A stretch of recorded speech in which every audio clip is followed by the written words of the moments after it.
था, महाभारत का युद्ध चल रहा था, तो उस समय राजा कर्ण सबसे बड़े दानी हुए। राजा कर्ण जैसा कोई दूसरा दानी नहीं हुआ। युद्ध भूमि में पड़े हुए थे।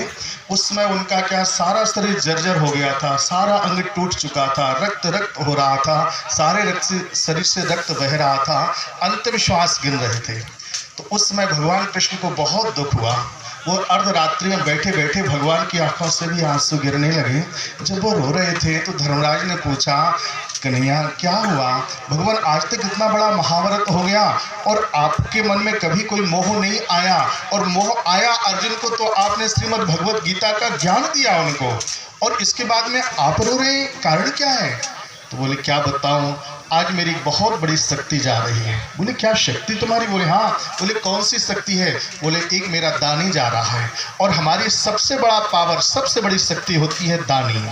और अगर कहीं भगवान सबसे ज़्यादा प्रेम करते हैं तो केवल दानियों से करते हैं। बोले ऐसा बड़ा दानी जिसके वियोग में भगवान रो रहे हैं, कौन? उसका नाम हम भी तो जानना चाहते हैं। वो बोले कोई और नहीं, तुम्हारा ही भाई है, उसका नाम है कर्ण। बोले क्या कर्ण इतना बड़ा दानी? बोले हाँ, नहीं हो सकता है, और अगर ये ऐसी बात है तो हम आज परीक्षा लेंगे। बोले दे लो।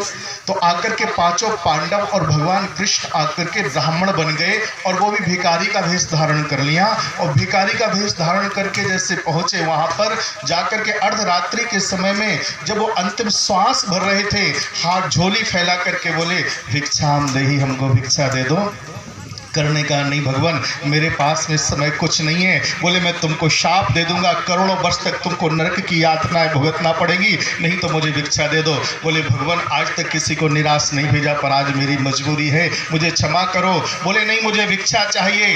बोले ठीक है बताओ क्या चाहिए? इन्होंने सलाह करी ऐसी वस्तु मांगो जो कभी कर्ण दे ही ना सके। बोले क्या चाहिए? बोले मुझे दान में सोना चाहिए। बोले सोना तो इस समय मेरे पास नहीं है, लेकिन तुलसी सीधे भगत की पति राखत। भगवान इनको याद आया, दांतों में सोना था। पहले पुराने लोग जानते हैं दांतों को सोने से मढ़वा लिया जाता था। इनको याद आया मेरे दांत में सोना है। इन्होंने कहा भगवान एक काम करो ब्राह्मण देवता, थोड़ी दूरी पर एक पत्थर पड़ा है, उसको उठा के दे दो, मैं अपने दांत को तोड़ के और तुमको दान दे देता हूँ।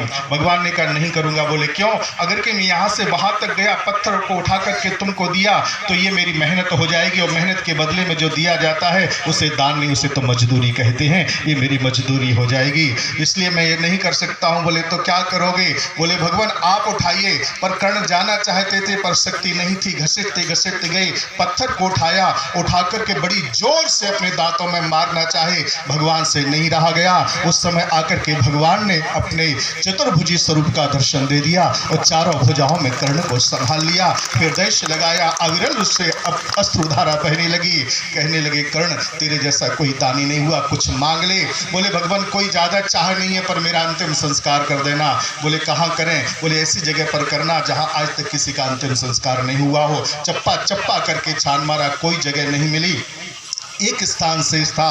भगवान ने कहा अब ऐसी कोई जगह नहीं जहां किसी का अंतिम संस्कार नहीं हुआ हो, केवल एक स्थान है, वो मेरी भुजाएं, मेरी भुजाओं पर अंतिम संस्कार करो। और केवल कर्ण का ही भगवान की भुजाओं पर अंतिम संस्कार किया गया। तो ऐसी सबसे पहली तेज, सबसे तेज होते हैं तेज धर्म की धार, और दानी कबहु न देखिए जातन यम के द्वार।